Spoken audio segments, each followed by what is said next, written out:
तितक्याच शांतपणे आणि तितक्याच तीव्रतेने जागा आहे. हे आहे मणिकर्णिका घाट.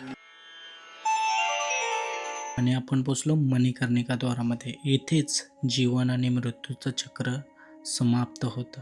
रात्रीचं जवळजवळ 2 वाजायला आलं तरी मैत वगैरे येताना सुरुवात मानली जाते. इथे दिवस असो या रात्र, चिता कधीच थांबत नाही.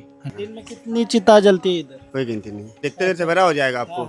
सुबह हो जाएगा, देखते देखते 24 घंटा। 24 घंटा चलता रहता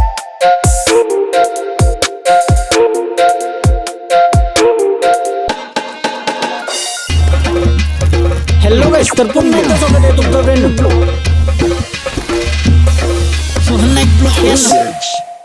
आता मस्त गंगा आरती वगैरे करून आलो आणि इथून मंदिर फक्त आम्हाला 5 मिनिटाचा रस्ता आहे. पहिला दर्शन करून घेऊ बरा आणि रात्री त्याच्यानंतर जेवण वगैरे करू आणि एकदम रात्री आम्ही मणिकर्णिका घाटावर जाणार आहोत 12च्या नंतर. तिथं काय वाईब असतं त्या तुम्हाला पण दाखवतोय आणि मी पण एक्सपिरियन्स करेन. एंट्री करतो आणि लॉकरला फोन ठेवू. इथं मी दर्शनाला 2024 मध्ये आलेलो. यो बघा, यो मंदिर समोर आया. चप्पल वगैरे ठेवू आणि नंतर लॉकर मध्ये मोबाईल ठेवू, त्यानंतर दर्शन करून येऊ. आता चप्पल तर ठेवली आहे अशा, मी मोबाईल लॉकरला ठेवायला लागल. मोबाईल लॉकर साठी धाव टुकली सगळी बोलताना ठेवा ठेवा ठेवा ठेवा.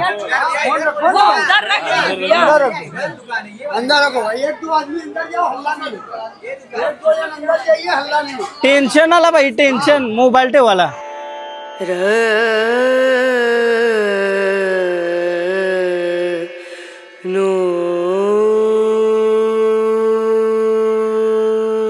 मस्त 15-20 मिनिटामध्ये आमचा दर्शन झाला. 15 ते 20 मिनिटं पण नाही, 10 मिनिटामध्ये समजा दर्शन झाला. आणि आजूबाजूला मंदिराचे जेवढे पण देव आहेत त्यांचं दर्शन केला. आणि मेन म्हणजे मस्जिदी समोर जो नंदी आहे त्याचा दर्शन केला. आणि मस्जिद मधला एक दरवाजा ओपन झालाय, असं बोलतं 7 दरवाजात. आणि तिथून थोडासा स्वरूप दिसते पिंडीचा. असते बोलतं सर्व दरवाजा ओपन झालं ना तर आपल्याला दिसल, म्हणजे पूर्ण तुम्हाला बोलतो शिवलिंग दिसल जी मस्जिद मध्ये आहे ती. आता 1 वर्षात झालाय बोलतो ओपन होऊन तो दरवाजा. 7 दरवाजा टोटल. नंदीचा दर्शन मी फर्स्ट टाइम केला आणि आवरा भारी वाटला, आवरा प्रसन्न वाटला मंदिरामध्ये. आणि त्यानंतर सगळा दर्शन करून आम्ही गेलो अन्नपूर्णा मठामध्ये, अन्नपूर्णा मंदिरामध्ये. तिथं दर्शन केला आणि तिथला प्रसाद खाला, साऊथ इंडियन प्रसाद. आवरा भारी भाई, आवरा भारी. तुम्ही कधी खाला नसाल साऊथ इंडियन, आवरा भारी. तो आज आम्ही खालाय. एकदम असा पोट भरला आणि टेस्टी एकदम. ऍक्च्युली दर्शन करणार होतो आम्ही उद्या, पण आज पाऊस पडला तर गर्दी कमी वाटत होती, तर आम्ही आजच मंदिरात घुसलो. आणि एकदम मंदिरात घुसलो तर एकदम खाली होतं मंदिर.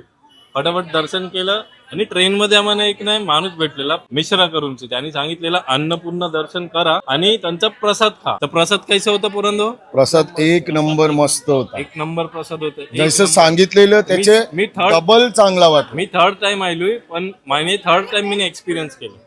मला 2दा मला माहिती नसते काय आहे काय नाही. आणि बो आपले कमी माणसांना माहित आहे, कारण का ते साऊथचं मंदिर आहे. तर आपले बो कमी माणसांना माहित आहे. आणि त्या मंदिरात जास्त साऊथची लोक असतात.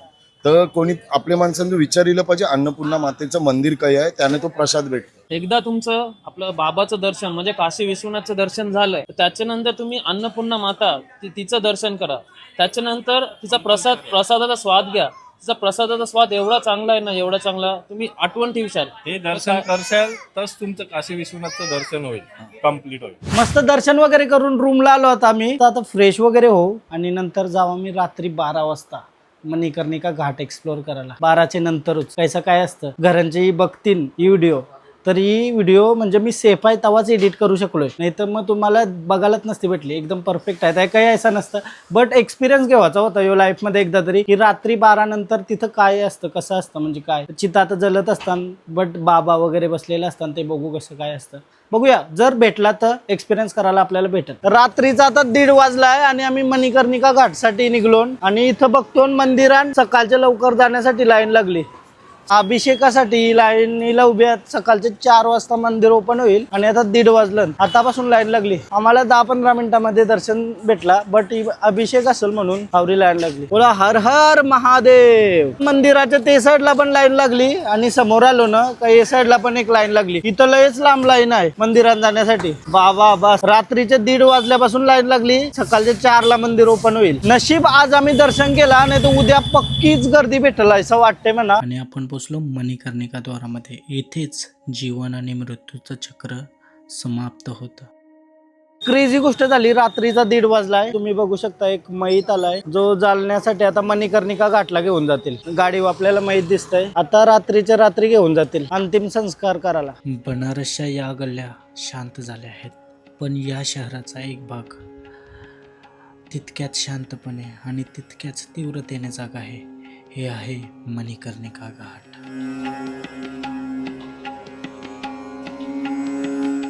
आता रात्रीचं जवळजवळ 2 वाजायला आलं तरी मैत वगैरे येताना आम्ही चाललो नाचते असते मणिकर्णिका घाटाचे जवळ. पूर्ण एरिया सुनसान आहे.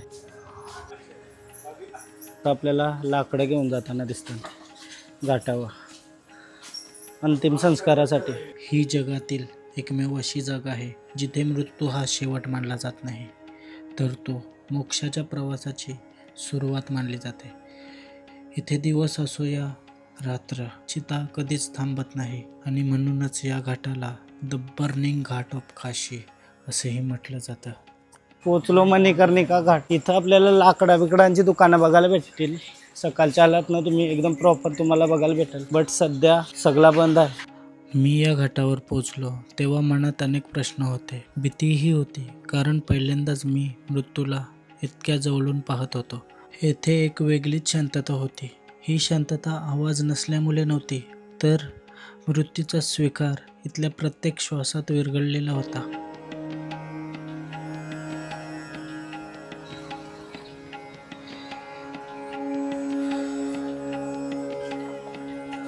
तर तुम्ही बघू शकता किती चिता जलतात. ज्योत आहे मेन टेरेसचा. आता याच्या खाली बघूया आपण. अंतिम संस्कारासाठी एक पूर्ण प्रेत आलाय आणि इथं किती प्रेत जलताना बघू शकता. आणि समोर आपलं काशी विश्वनाथ मंदिर आपल्याला बघायला भेटतंय.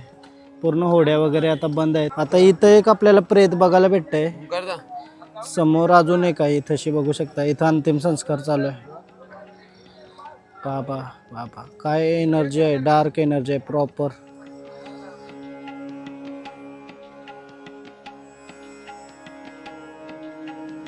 आता मला फक्त 2च दिसलेलं. आता पुढं बघते ना अजून इथं 2 आहेत. इथं एक आहे. अजून एक घेऊन चाललं पाण्यामध्ये थोडासा डोका भिजवतात आणि परत आल्यावर त्यांचा अंतिम संस्कार करतात. या ठिकाणी प्राण सोडणाऱ्या व्यक्तीला मोक्ष प्राप्त होतो. असं मानलं जातं की भगवान शिव स्वतः मृत्यू आत्म्याच्या कानात तारक मंत्र उच्चारतात आणि त्या मंत्रामुळे जन्ममृत्यूच्या चक्रातून मुक्ती मिळते. आणि याच श्रद्धेमुळे देशभरातून अनेक लोक आपल्या शेवटच्या प्रवासासाठी काशीची निवड करतात. जे लाकडं घेऊन येतात ना इथं, तर त्यांना विचारू दिवसांनी किती वेळा येतात. आप दिन में कितने बार आते हो इधर ऊपर? ऊपर कोई ठीक नहीं है. कोई ठीक नहीं. लगभग कितना? 10 अल्लाह 5 अल्लाह जब भी बहुत बार. दिन में कितनी चिता जलती है इधर? कोई गिनती नहीं. देखते देर सवेरा हो जाएगा आपको. सुबह हो जाएगा. देखते देखते 24 घंटा. 24 घंटा चलता रहता है. 24 घंटा इथं प्रेत जलत असतात. हो भाई काय एनर्जी आहे, काय एनर्जी. एकदम डार्क. आपण आयुष्यभर पैसा कमवतो, नाव कमवतो, मोठं होण्याची स्वप्न पाहतो, पण या घाटावर फक्त काही मिनटं उभं राहिलं तरी एक गोष्ट कायम मनात कोरली जाते. शेवटी ना पैसा सोबत येतो, ना प्रसिद्धी, ना अहंकार. सोबत राहतात फक्त आपली कर्म. मणिकर्णिका घाटाचा इतिहास हजारो वर्षापूर्वीचा मानला जातो. पुराणांनुसार भगवान विष्णूंनी येथे कठोर तपश्चर्या केली. त्या तपश्चर्यादरम्यान भगवान शिव आणि माता पार्वती येथे आले. असं मानलं जातं की माता पार्वतीच्या कानातील मणी म्हणजेच कर्णफूल याच ठिकाणी पडलं आणि त्या घटनेवरून या घाटाला नाव मिळालं मणिकर्णिका. येथे आजही मणिकर्णिका कुंड पाहायला मिळतं, ज्याचा उल्लेख अनेक प्राचीन ग्रंथांमध्ये आढळतो. यो मंदिर तुम्हाला माहित असेल थोडासा वाकडा आहे काशीमध्ये. पाणी त्याच्या किती लेवल वरती आलंय बघू शकता तुम्ही. म्हणजे आता पावसाळी सीझन आहे ना, तर पूर्ण पाणी ते मंदिराचे अर्धे हिश्श्यापर्यंत आलंय. तर हे होतं मणिकर्णिका घाट. ही भीतीची जागा नाही, ही सत्याची जागा आहे.